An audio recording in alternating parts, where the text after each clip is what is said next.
Those who don't know who I am, my name is Tori. I'm the outreach and special programs coordinator for the Inside Out Center. I've been a training coach with Inside Out for since 2023, since coming home.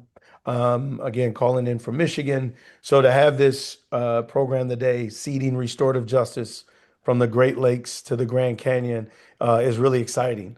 Knowing the folks here from Michigan personally, and then just being out in Arizona last week, the closing ceremonies out in Northern Arizona, man, it's really exciting. And the thing about restorative justice, especially in these days and these times, is so important.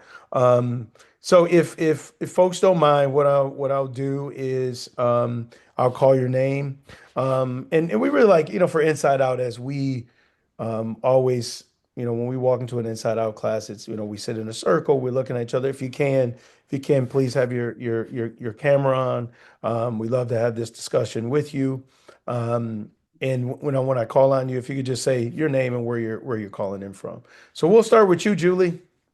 Okay, my name is Julie Ronnie. I'm at Northern Arizona University in the Criminology and Criminal Justice Department there. Excellent. Lori, where are you from? Um, I am from Philadelphia, and I'm the founder and executive director of Inside Out. Excellent. Julio?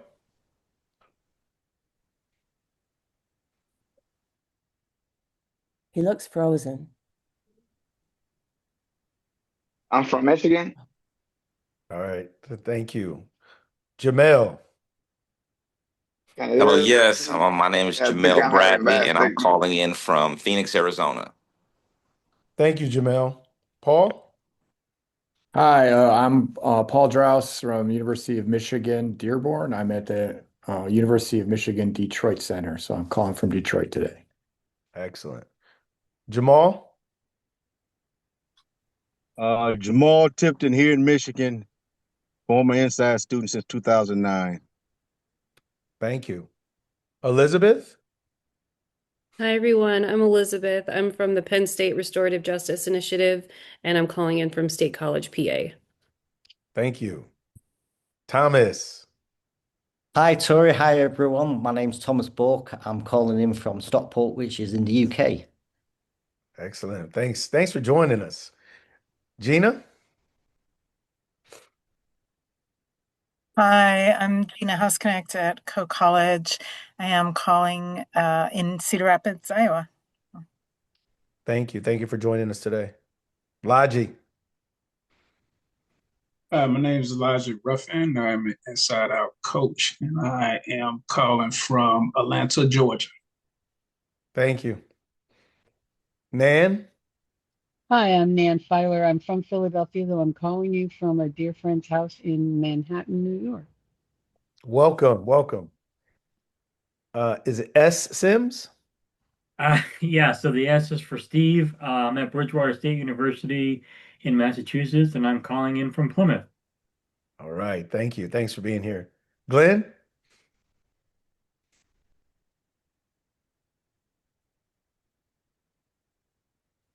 You're on Glenn, you're mute. you're muted.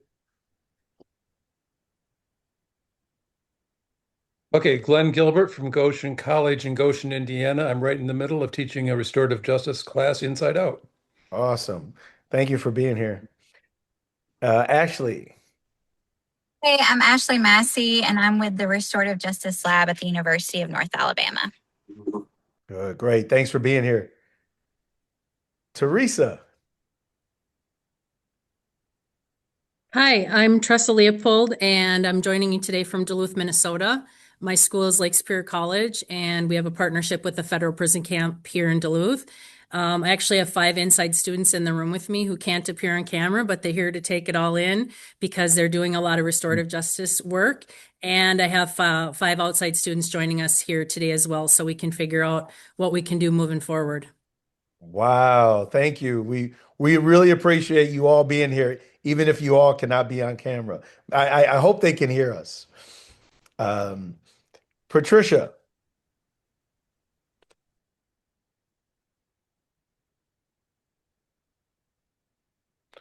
I don't know if you're able to speak or not, Patricia. I see you're not muted.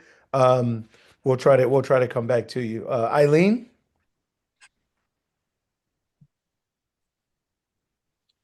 Hi, I'm Eileen Frierson. I'm the former administrative manager for the Inside Out Center at Temple University, and I'm calling you from Philadelphia. Welcome, Eileen. It's nice to hear your voice. It's been a Yeah. while. How are you? Man, How are you excellent. doing? I'm doing great. Yeah, Good. it's good to hear Thanks for you. Thank being you. here. Oh, you're Thank welcome. Matt. So everyone, I'm Matt Clinton. I'm a researcher at American University in Washington, D.C. I'm actually calling from Detroit, so I'm going to stay on mute until it's get quieter. Matt, I really would love to. There was a little bit of a connection issue, so I wasn't able to hear where you were calling in from. I'm sorry. I'm in Washington, D.C. Washington, D.C. Thank you, Javier.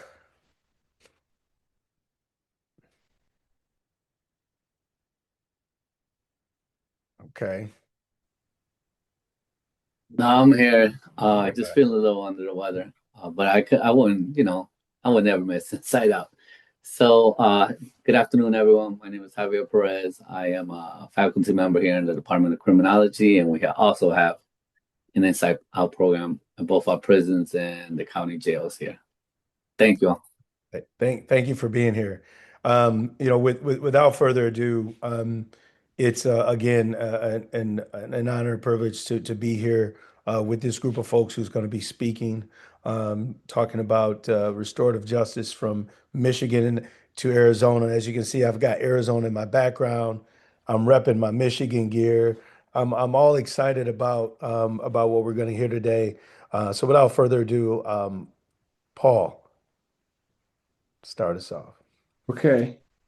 So, good afternoon, everyone. As I said earlier, my name is Paul Draus, and I've been teaching Inside Out since 2008. I did the training in the summer of 2008, and I did my first class that fall. So, off and on since that time. So, we're here to talk today about not just Inside Out, but restorative justice. And so, I guess I'll say when I first started doing Inside Out, I really didn't know anything about restorative justice. I mean, I probably had heard of it, but I didn't really know much about what it was as a practice or a set of principles until we started studying it through the Inside Out program with the Theory Group, which is the name of our think tank that we started in. Actually started in 2007, 2008 was when we combined our first two classes of Inside Out. My colleague, Dr. Laura Lempert, who was the first one to teach Inside Out in the state of Michigan, did a lot of work, was a pioneer in terms of working with the Michigan Department of Corrections and getting Inside Out involved into the Ryan Correctional Facility, which at that time was in Detroit, Michigan. So I long for those days when we only had to drive, like 15 minutes to Detroit to go to the prison, and now we have to drive more like an hour to go to the different correctional facility. But we all kind of started when we started the theory group. We started looking around for things that the members of the theory group really wanted to learn more about, and restorative justice was one of those things. It was introduced in the Inside Out class, I think in the sort of the last section of the class as a kind of an alternative approach to criminal justice versus the retributive justice system. And so they wanted to dive deeper into it. So we started doing a lot of reading around it. We had a book that was called The Handbook of Restorative Justice. It's this Rutledge collection. It's like this thick. And Laura again was Laura was able to get all copies donated by the publisher. And we dove into that book. It had articles about restorative justice, the background of it, the traditional sort of context of it, applications from all over the world, from indigenous culture, New Zealand to the US, and sort of the way restorative justice had evolved in all these different contexts. And African contexts and so on. And the guys were so interested in it. And they said, well, we really want to do more with this. So why don't we do like a workshop? And at that point, Laura had already organized like a whole huge prison education a conference that was it was like the first kind of conference held inside a prison in Michigan that had inside and outside participants. It was like 2 days long. We had like local like news media attend, all kinds of legislators, all kinds of stuff. It was a big, huge undertaking. The guys did a lot of work. And we heard from a lot of different people, and they were still fired up. It wasn't focused on restorative justice, but then they wanted to do like, we got to do something about restorative justice. So Laura said, well, look, I don't know if that was a lot of work. I just got some grant money. I want to go on sabbatical. Paul, here's the grant money. Go do, you have to do, it's your turn, do a workshop on restorative justice. So I was, okay. So, like I said, I was learning along with them, it was really driven by this process of engagement with, and it really, as we'll go along, we'll probably talk about how there's a natural sort of alignment between the way that we do classes and Inside Out and the way restorative justice is conducted, especially sitting in a circle and hearing from everybody's voice, where everyone has a voice and everyone's represented. And so that was kind of the way we started learning. Also, everybody in the circle, everybody kind of having a voice, everybody being represented. And so we said, well, we need to get people in here that know more about this than we do, because we're learning about it from these books. Let's try and find people that are already doing some kind of restorative justice. So we kind of try to define it very, very broadly. People that are working maybe with alternative sentencing programs, or working in courts and district courts, or through prisoner reentry, or with juvenile programs and so on. So we found a lot of people from all around Michigan. Dave LeGrand, who later became a state senator, was doing a lot of work in the Grand Rapids city government around instituting restorative justice programs there. He was actually the first one, I think, track data about the effectiveness of restorative justice versus kind of traditional retributive justice with juveniles in Grand Rapids. I was able to get him to come. So there's a lot of different people like that, but one guy in particular that came was a guy named Reverend Henry McClendon. And Henry is a guy, lifelong Detroiter, that he became very, very passionate about restorative justice while working with a prison fellowship in the 1980s, I think. And so Henry was also a trainer in restorative justice. So we were able to get Henry to come in. He was really interested in what we were doing. My timer went off. Did I do 5 minutes already?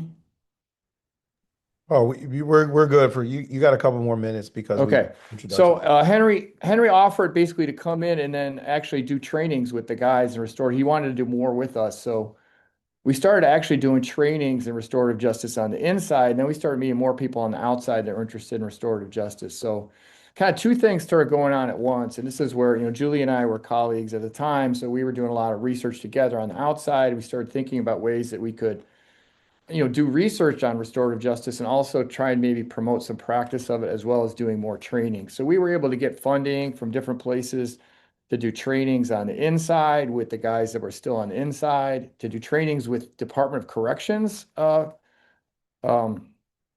staff and administrators on the outside, on the inside and on the outside, and to start doing some conferences in like in different settings, like substance abuse treatment agencies that we had some connection with through Detroit, and also inside the Detroit Reentry Center, which is what the Ryan Correctional Facility became after they decommissioned it as a full prison facility. So we started doing all these different things. I should add, a lot of this is actually coming full circle now and is going on today. So we're actually doing a full training tomorrow with Henry McClendon on the outside here in Detroit with people from Nation Outside, which is a organization that advocates for formerly incarcerated, and community violence intervention outreach workers who are community-based outreach workers who have usually experience in the justice system, who now work as kind of interrupters trying to prevent violence from escalating in the community. But they haven't had like a formal training in restorative justice. So we're actually able to do that tomorrow with them for like a full day training tomorrow. And then the last thing I'll say before I hand it off is that really the most kind of like unanticipated thing that came out of this whole sort of deep dive that we did, restorative justice. Well, two things really. One is that Julie ended up creating a class in restorative justice at the university level, which I was able to teach, after she taught it. But also the guys on the inside of the theory group created their own restorative justice class that they designed from beginning to end and they led. It started out, I think, as like 6 to 7 weeks. It grew to like 10, 15 weeks. Jamal is going to tell you all the specifics of it because Jamal was a part of it from the very beginning. And they led this class. It's still going on today. It's a peer-led restorative justice class at Macomb Correctional Facility that were really, I get to go and visit it once in a while, but the results that they get and the things that they learn from each other inside this class, which is entirely peer-led. I'm a faculty sponsor. I've signed the certificate at the end, but I don't take any role in sort of, um, in directing the class other than sort of, lightly overseeing it. But that's a really pretty remarkable achievement, and it also has led to more restorative justice classes being taught on the inside. So I think with that, I'm going to hand it over to Jamal to talk about the restorative justice class on the inside and then what he's doing on the outside now.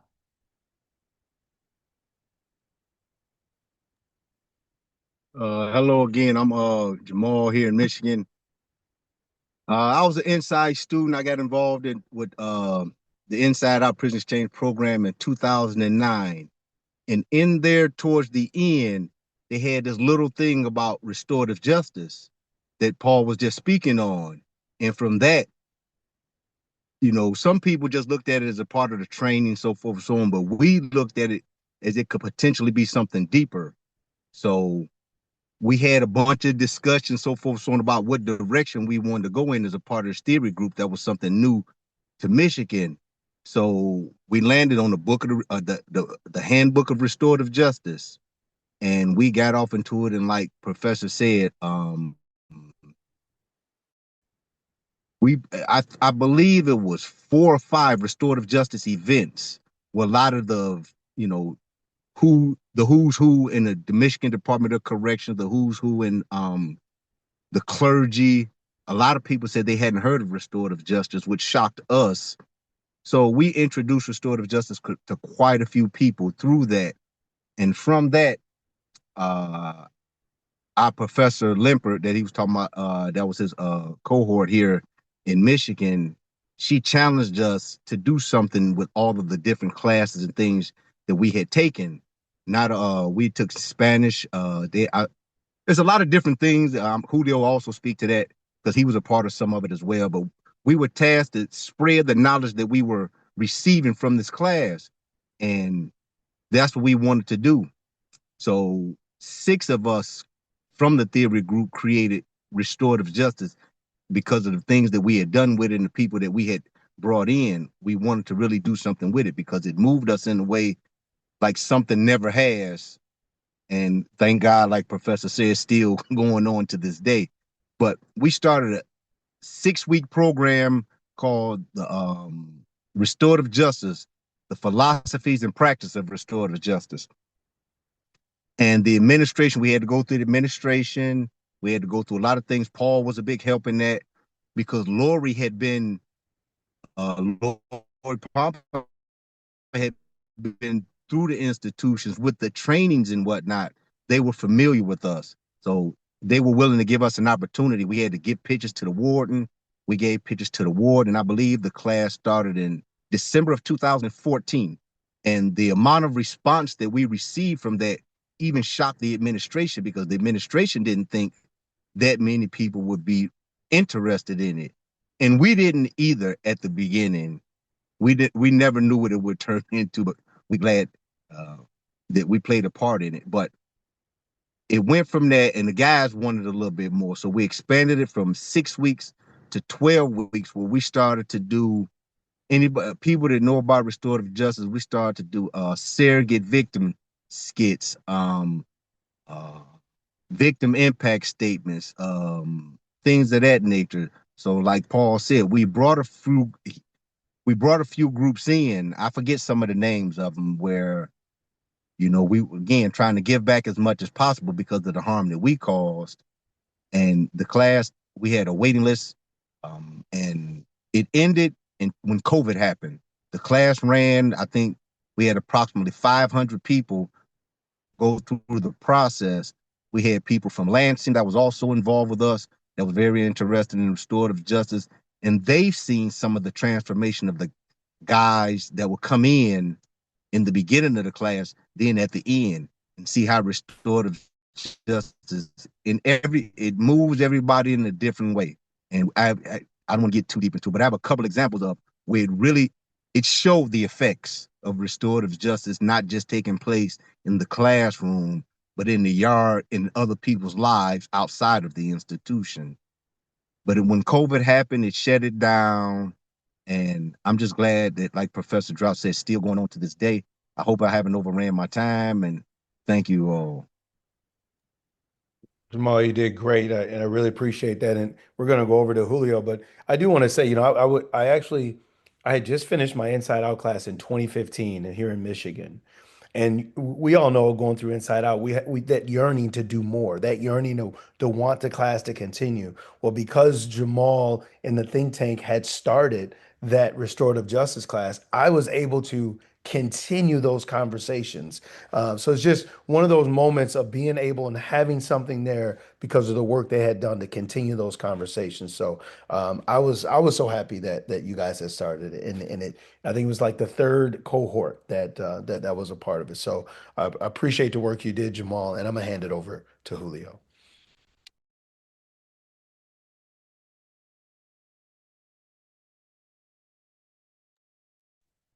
Hello, my name is I'm here. I mentioned that I have been part of Inside Out since 2013, but I want to make a correction. I graduated the Inside Out program in 2012 with Dr. Draus when he taught the first class of Macomb Correctional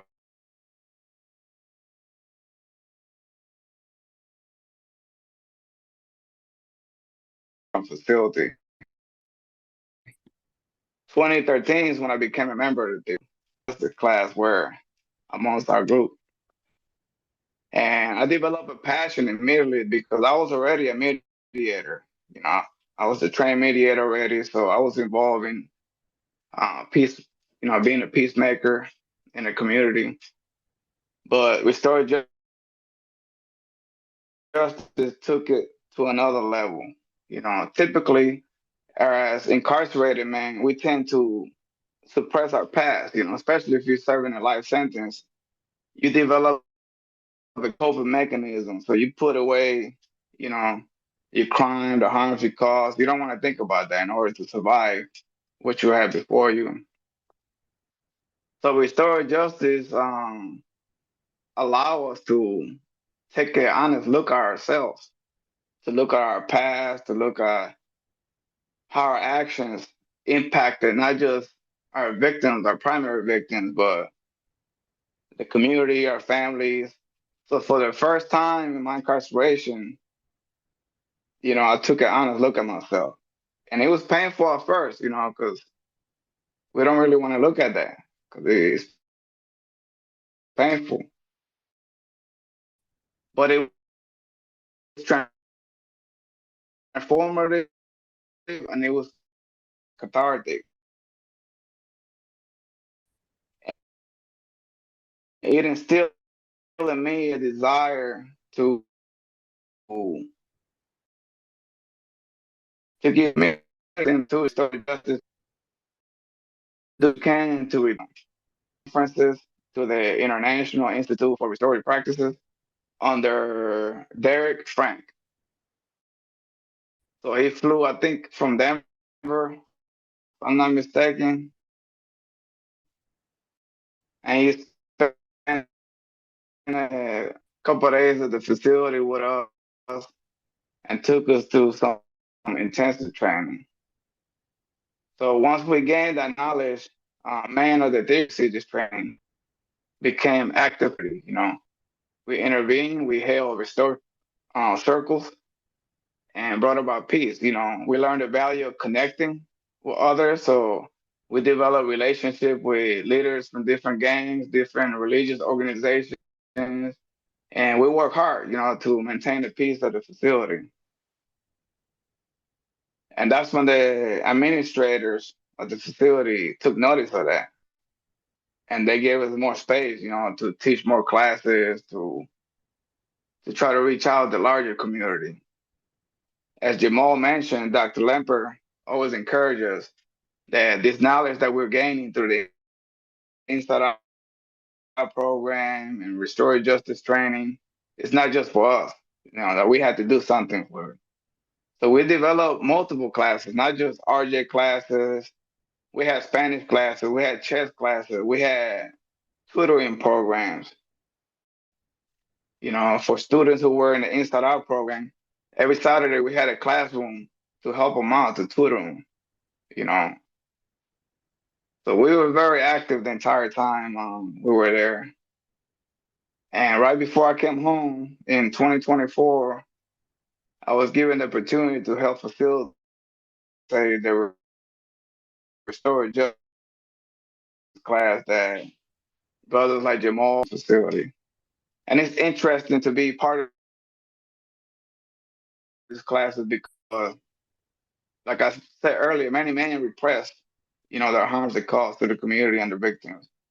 So our job as facilitators was to create a safe space for these men to open up, to start having a dialogue about the harm they cause. And you could literally see the immediate transformation in this man, You could see the burden dropping off. And as Jamal stated, we gave them projects. They had to write letters to the victims, letters to their younger self, letters to the community. And at the end, during the graduation, they had to present this. And usually we had people from Lansing there. We had attorneys, former prosecutors. Um,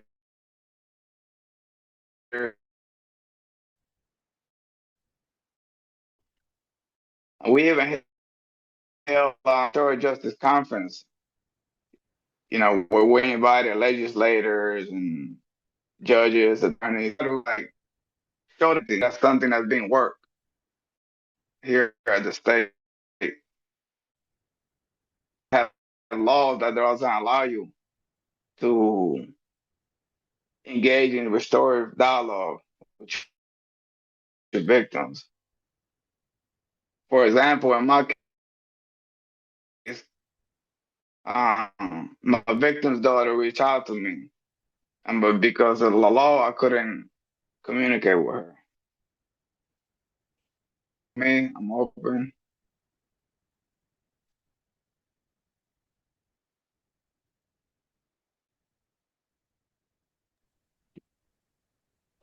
Julio, can you repeat that? The moment you said about your you started to cut off. If you could repeat about what you're saying about your victim's daughter. Oh no, so before I took restorative justice, my victim's daughter reached out to me. She was seeking answers. And I couldn't write her because the law in Michigan doesn't allow me. And I was still in the court system at the time. But when I took the restorative justice class, I I often thought of her. And to this day I think of her. I wish I had the means to sit down and have that dialogue that's encouraged and supported to restorative justice practices.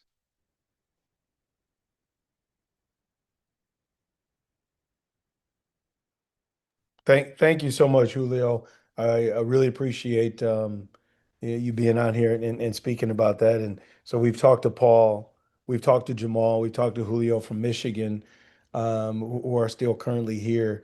And now we're going to talk about how that Michigan connection has moved to Arizona. And for that, we'll go to Julie. Yeah, thanks. It's fun to hear the stories from the people of Michigan because I still have a connection to Michigan. I taught at the University of Michigan from 2005 through 2019, and Paul was a very close colleague of mine. So at the University of Michigan, I mean, I remember when he trained in 2008. He sent me a couple of texts while I think he was in a barn in Pennsylvania, or maybe we were just elaborating and talking about it back and forth like that. But it was funny. And then I wound up taking the training, even though I had supported everything on the outside, I wound up taking the training. I think it was 2012, and I wound up at a Catholic facility in northern Oakland County. I think I was a commuter at the time. And the only reason I remember that I was a commuter and didn't stay at the time because there was a commuter fee associated with taking a course. And I'm an economist, right? So that's how you get something lodged in my brain, is just charge me a fee for it and I will remember it forever. So I took the training in 2012 and really didn't teach the whole time I was at University of Michigan Dearborn. When I did have an opportunity to teach in a prison, I taught in a women's prison, Women's Huron Valley Correctional Facility. And Laura Lempert had run that program as well, but it was not IO. It was taught from month to month to month, which suited me just fine because I'm an economist by training. So I was going to teach economics and I just couldn't see how to do economics through a dialogic process. I need a graph, right? I have to do a graph and I have to do a lot of math and we have to have a lot of workbooks. So I did teach at Women's Huron Valley that way. Before I left Michigan. But then I wound up taking a position. I actually took the position in 2019, but didn't arrive on campus at Northern Arizona University until 2020, January 2020. And it's an endowed chair and it's a generously endowed chair. So I recognize that that sounds like I'm trying to flaunt my privilege. I'm not. That's not my money, right? I don't take it myself. I use it for other things. But I wound up with some money on my hands and trying to decide what to do with that money, what would have the most impact. And honestly, this was one of the biggest impacts that I had seen in my career at University of Michigan. Through other people's eyes, really. I mean, I went in and I saw people, but the day-to-day work was done by Paul and Laura and other colleagues at Wayne State, at Western Michigan University, a couple of other colleagues. So I watched what they did. So I found a couple of colleagues in my department that had been trained in IO. I just wound up with a couple of other colleagues. Megan McDowell, who's from somewhere on the East Coast, is where she had taught before she wound up at NAU. And then Dr. Colleen Hackett, who came over from Colorado, had been trained in IO. And we started meeting regularly and started talking about starting an IO center. And a small prison system, an hour away from Flagstaff, wound up agreeing to let us in, which I was surprised by. And even when we went in and talked to them about going in and teaching the IO courses, they had 3 different facilities. The programs director there said, I think you could make the biggest impact on the close custody facility, which is the highest level of security, right? Which I agree. That's where the biggest impact could be made. But every time I drove into this facility, they didn't even have a guard at the gate. They were grossly understaffed. So it kind of threw me when they said that, but we wound up arranging for it. And now, honestly, you're seeing me. We've taught 4 courses there. The program's only 2 years old. We've had some tension in the IO group, which I don't think should shock anybody. When you get people who are really, really passionate about what they want to do, everybody sees that they have the best way to accomplish this goal. And sometimes we don't compromise all that well, right? Academics famously love to work alone. So, but we do have a strong group now. We've taught prison architecture, was the first course that we taught. It was a great course. It was the first course. Lori came out for that closing ceremony, and people still remember her coming out for that closing ceremony. The second course that we taught was the war on drugs. So another colleague out of the criminology and criminal justice department taught that course. And then it was my turn to teach. And it was the first course that after being trained in 2012, I retook the training to try and show my colleagues that I wasn't, beneath retaking the training because it had been a minute. But it would have been the first course that I taught on the inside in the method, in the very specific pedagogy that IO has. And restorative justice, I thought, was the natural fit for how I could do that. So I wound up teaching the restorative justice course in the fall of 2025. How we do it at NAU is we get 10 students from the outside and 10 students from the inside. Jamel is one of the students who took that course, and he's on here with me today. I've even had one student from the outside take that course on the inside and take the same course from me on the outside. So I kind of parade him around as, telling people the difference between taking a course with the IO method and taking a course in the regular, I don't know, jam it down their throat method that I use in the classroom. Although I do take the circles to the outside when I teach it. And we do start with an icebreaker on the outside, but I have that one student who can speak to that. And then the fourth course that was just recently taught was the ecology of crime. So all four of those courses were taught out of the criminology and criminal justice program at NAU. I'm excited to tell you that the next semester, fall of 2026, will be taught outside of the criminology and criminal justice department. It's from the ethnic studies program. They're going to be teaching pedagogy of the oppressed. And he uses a lot of restorative justice in that curriculum as well. And then I even have scheduled out spring of 2027. We're going to jump from the College of Social and Behavioral Sciences to the College of Arts and Letters. And I am currently in the process of negotiating with my math and science colleagues to try and get some of them trained and to be able to offer our next classes. Each one of our closing ceremonies, I invite our provost of, I think it's workforce development and academic initiatives or experiential learning or something like that. So I do try and keep that provost kind of like roped in. She comes in the summer as a guest speaker for the think tank too, because we're gearing for a degree-oriented program, and I can't do that without my administration. So I'm trying to show them that I can leap from department to another department into another college. I'm paying with the not me personally, but with the money from the endowed chair, I pay for the training for the faculty every year.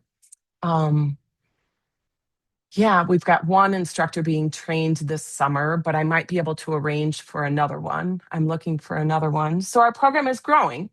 On the RJ perspective, we begin with that little book of restorative justice by Zare. And after that Zare book, then I kind of hit them hard with that Beyond Conviction video. I don't know how many of you've seen that, but Beyond Conviction. So Zare, is pretty conceptual, and you'll have a lot of people kind of doubting what RJ can do. But then when you hit them with Beyond Conviction, it demonstrates the power of the actual conferences and how great of a crime it can be. It demonstrates that, the bigger the harm, the more potential there is for RJ to come in and alleviate some of that harm. From there, I usually use some articles regarding Rwanda to show that the unit doesn't have to be the individuals. It can be all the way up through the country level. And then what we sacrifice when we do it at that larger unit, because the Rwanda articles will always talk about people who are dissatisfied, right? With that the people who killed their loved ones or harmed their loved ones have received no punishment. And from there, we use that Facing Violence book by Umbright. And I usually use that Umbright Facing Violence book to demonstrate that academic research just really doesn't have a handle on how to measure the impact of RJ, that there are some flaws in academic rigor or scientific rigor when you go to measure the impact. And we talk about those flaws, but we also, talk to the students about you can trust what you've witnessed. You can trust what your eyes have shown you in the movie and reading the vignettes in Facing Violence. So I think it wound up being a very impactful class. I don't want to take away from Jamel's time, so I'm going to stop now and pass it over to Jamel and let him talk about what the course has meant to him. Thank you, Julie. My name is Jamel Bradley, and I am calling from Phoenix, Arizona. I was actually introduced to the course in 2025. He just came home in January of this year, January 27th, earlier this year. I just got done doing a 12-year sentence So I'm definitely glad to be home. I was, like I said, I was introduced to the course and the program in, I believe it was September of 2025, and it actually I took the course about 6 months before I came home, and it was the perfect timing. I happened to be introduced to the course at a time where I was uncertain of myself, unsure, kind of doubting myself just because I was getting ready to go home. And prior to me getting locked up, I my life was a lot different. Money was good, and I was, I had some things that I was focused on at the time. So I was a little bit more sure of myself at the time. After doing 12 years and being in prison, it will make you doubt yourself, doubt your confidence. And so at the time when I was introduced to the program, I was unsure of what it was. And actually, I know Dr. Roddy was talking about the first book was there. Yeah, I didn't know too much. When I read the first book, I was like, hold on, I don't know about this. But after that, I just fell in love with the program and the course. First, I want to say kudos to Dr. Rowdy because she is a great instructor, and it makes such a difference being in a place where you have instructors who actually care and want to be there. That makes a huge difference. Also, the program allowed me to grow and mature in myself, and it allowed me to forgive myself for some mistakes that I've made and some things that I'm not proud of. So it taught me how to forgive myself and to have those conversations with myself. Also, what it did, it gave me the opportunity to want to reinvent myself when I came home and the courage to do so. It also it made me realize that I'm not defined by my past and the past decisions that I've made. It just did so much for my confidence, my personality, and helping me shape the trajectory of my life upon me leaving prison. Um, so it was the perfect timing. The class was perfect timing, and everything about the course was right what I needed at the particular time when I needed it.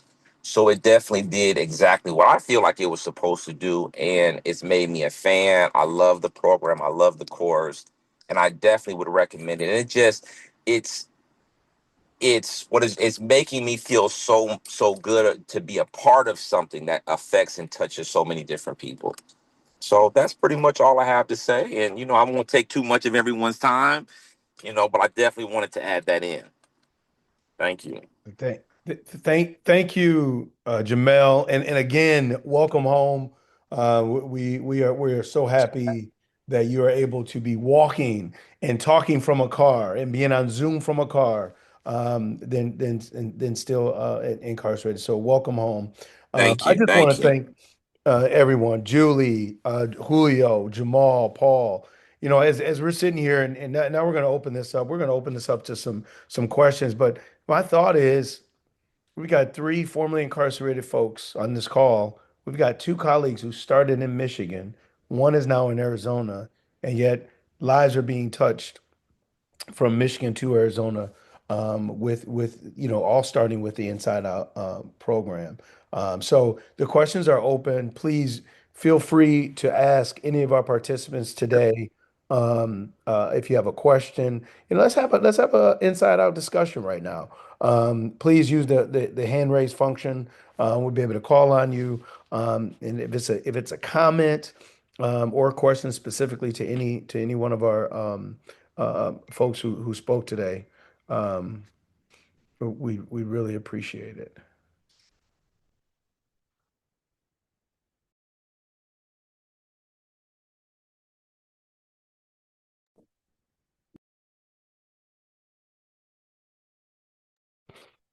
Joe, and I will say that when I said three formerly incarcerated folks, I'm talking about who were directly impacted for the program from Michigan to Arizona. Of course, there are a few more formerly incarcerated folks on this call.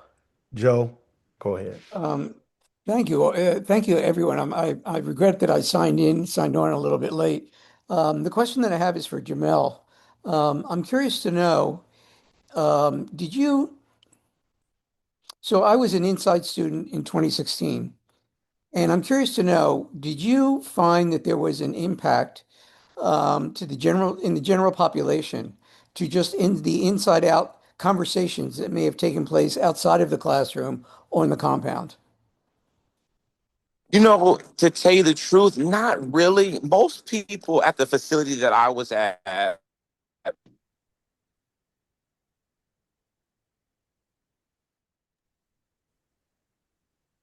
Jamel, we are unable to hear you. Mm. Oh, sorry.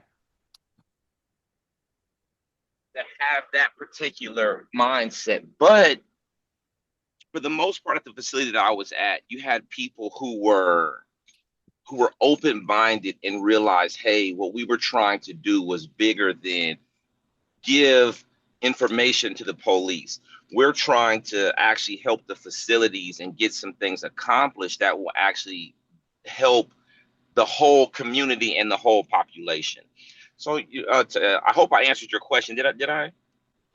Well, I'm sorry to say that I heard you for a little while, but the majority of what you shared was what I couldn't hear.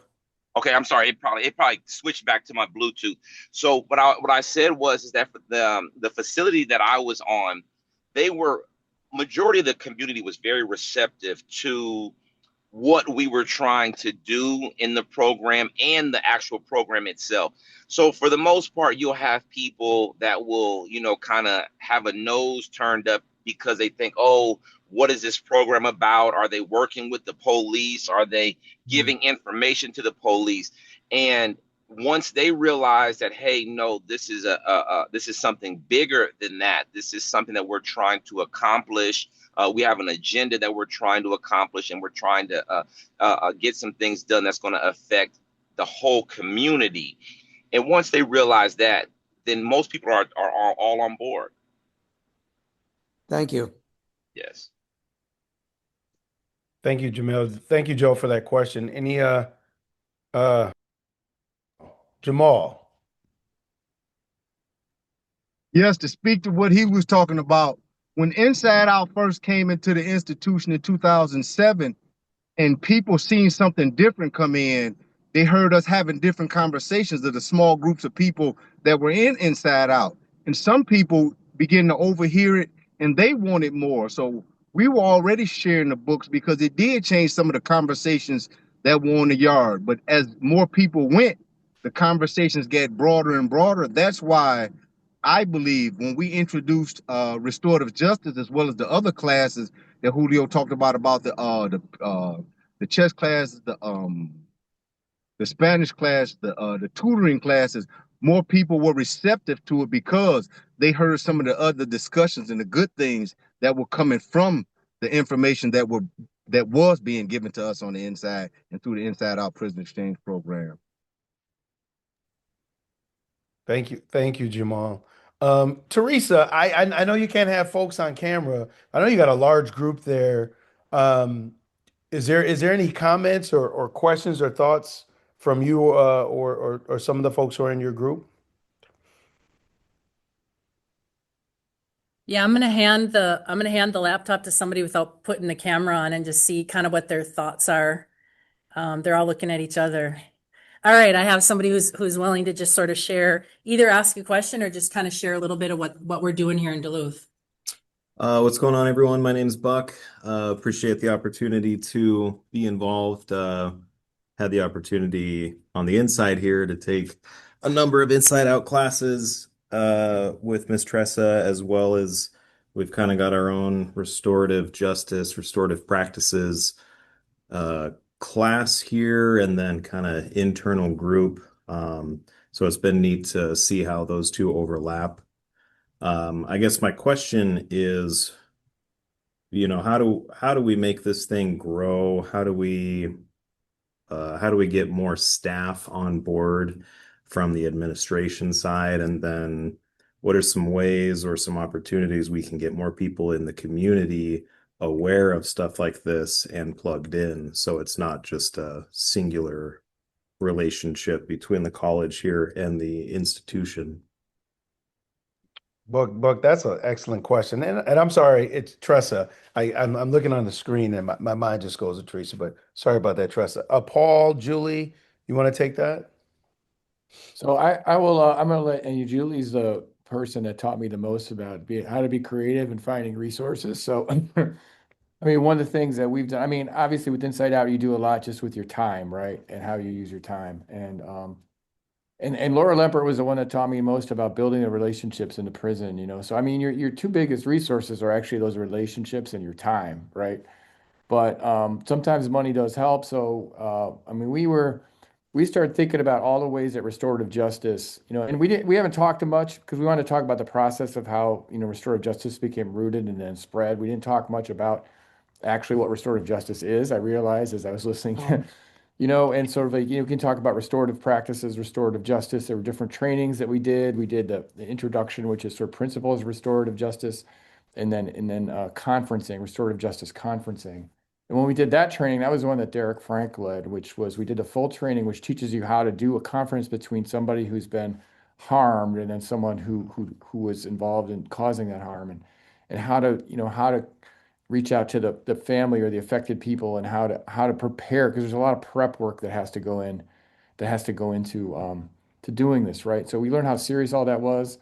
And so we thought about this in relationship to other issues in the community. So Julie and I had done a lot of work around substance abuse research, and we thought about how this is not just a criminal justice issue, it's also a health issue, right? So you got you know, communities that are harmed, you know, by the absence of people due to incarceration, and but the families are harmed by that as well as the individual who's incarcerated. That has downstream consequences in terms of community health, mental health, physical health, and so on. So we started thinking about how to approach it. You know, we could get some funding for looking at this as a kind of a health promotion type of issue. We look at it, you know, in terms of like you know, poverty solutions, right? How is this also an economic issue, you know, for families? And sort of and for criminal and for the Department of Corrections, you know, you have to learn. This is a big issue in all of Inside Out, I know. You kind of have to learn how to code switch and use their language too. So like the director of the Department of Corrections here is like she their whole theme for the Department of Corrections is offender success. This is a horrible term, I feel like. First of all, we don't like the word offender, but then, you know, it also suggests you're helping people succeed at offending people. That's what it suggests to me. But what it meant to them was that their whole goal was trying to make people successfully transition from being in prison to being outside of prison. So we had to start thinking about, well, how can restorative justice address this thing that they say they want to do? And so we focused on the family reunification side of it. Because restorative justice really, and this is something Henry McClendon is very strong on this, he said it's about relationships.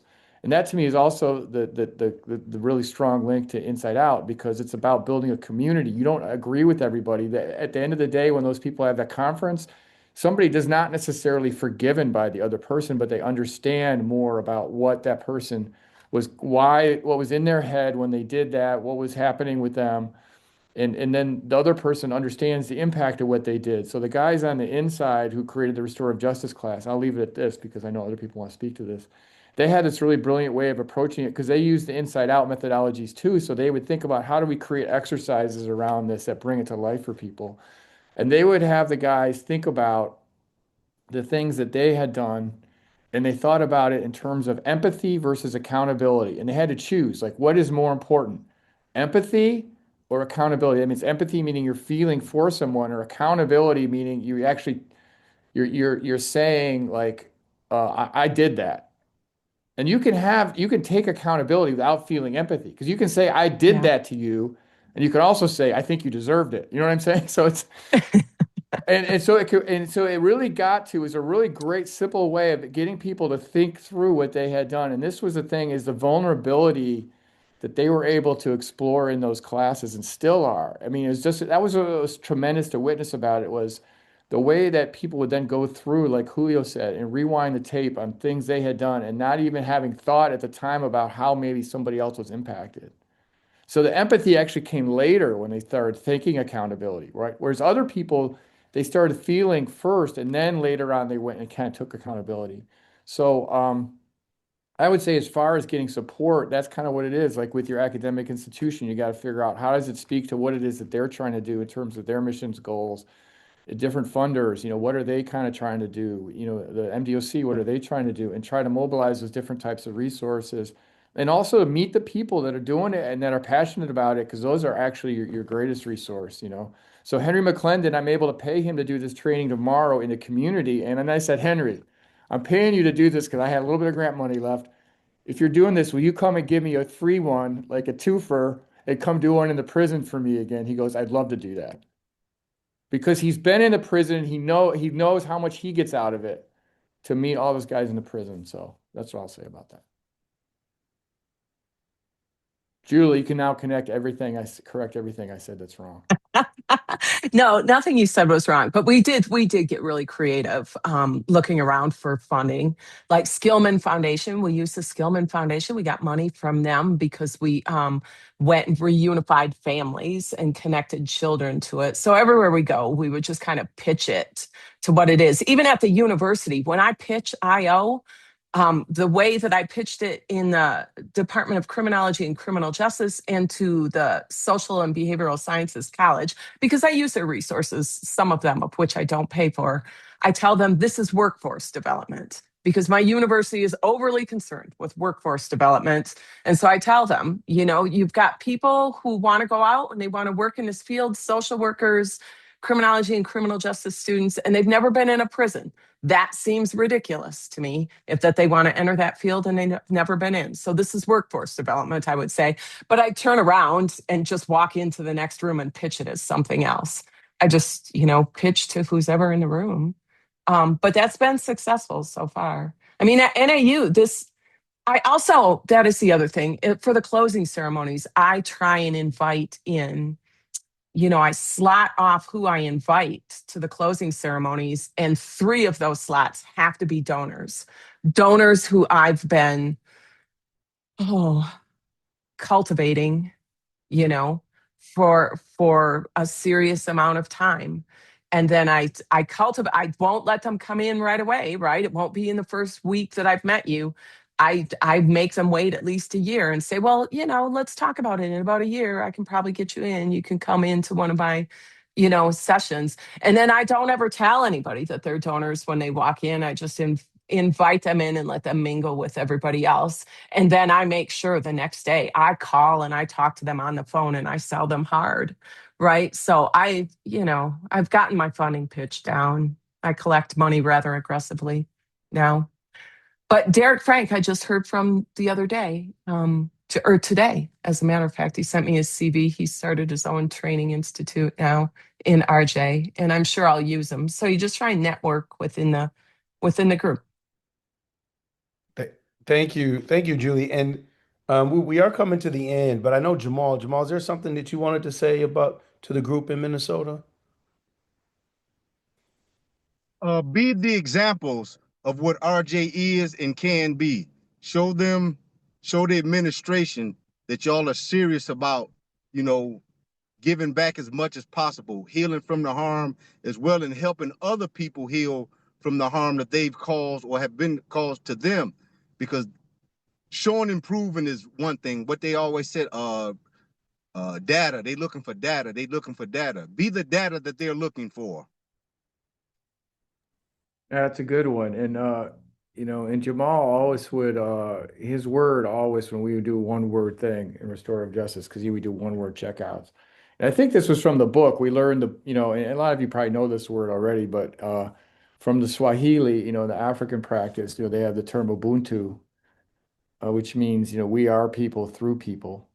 And in Rwanda, so that picture behind me is Rwanda, right? We didn't talk about how this has actually eventually led Julie and I to go to Rwanda to learn more about what they've done there and what they've learned there. So we're continuing actually to partner with people in Rwanda and learn more from Rwanda about how we can try to heal our own communities.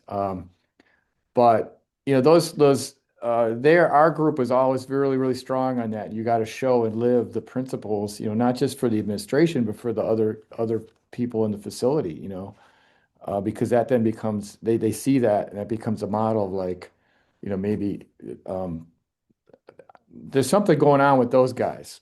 I want to find out more about what they're doing. I mean, Julio could probably speak to that as well. Julio is a big mentor and model for a lot of people inside the facility as well. I hope everyone got a few more minutes because I know Julio's got something excellent to say. I do want to make a mention. I see Julio and Julie. You've answered Elizabeth in regards to getting more training. There's the email. Okay, the email is in the chat for you, Elizabeth. Thank you so much for doing that. Julio, did you want to comment on being that example? I Are we know on? when I was with you when I'm we just were going out the together back. at Macomb So go Correctional ahead. Facility, you were a Okay. huge example of setting a tone and doing the right thing for everyone else. Can you talk a little bit more about that? All right, can you hear me? Yes, and Okay. if we start breaking up, I'm gonna put a thumbs up. If you turn off your camera, we'll be able to hear you. We won't be able to see that hat, but we'll at least be able to hear you. Okay. All right, so a quote that always stuck with me throughout my incarceration is be the change that you wish to see in the world. I'm sure that's by Gandhi. So the key is to embody, the knowledge that we're gaining. And as facilitators inside the Macomb Correctional Facility, members of the theory group, that's something that we did. We lived and breathed inside our restored justice wherever we went. And that naturally attracted people to us. You know, people wanted to become more involved with the program, take classes. So, what you have done in life that affected people in a negative way, it goes both ways. As human beings, we all interconnected. That's one of the principles in restored justice. So we now have a responsibility for the community, no matter where we at, whether in society or in prison. At the time when I went through this training, I was serving a natural life sentence. I was told that I was going to die in prison. So I made a commitment that no matter where I had to be, I was going to be the best example that I could be in that community, you know. So that's very important, just to model this principle, not just take them in theory, but put it into practice. That's man. Well, this has been a very good conversation. Um, we have time for one more comment or question, um, if anyone has it. This is it's really been amazing, man. Even on this call, Tressa, all the people you have there, and we've got folks from the camp, the prison camp, the outside students, able to listen and hear. All the formerly incarcerated folks, Laji, Joe, Thomas, all the way from the UK, Jamel just coming home. I mean, this is it's really amazing to see restorative justice and practices. They're happening right here in this moment. And so to be a part of this conversation, I just thank everyone who's been involved today. Um,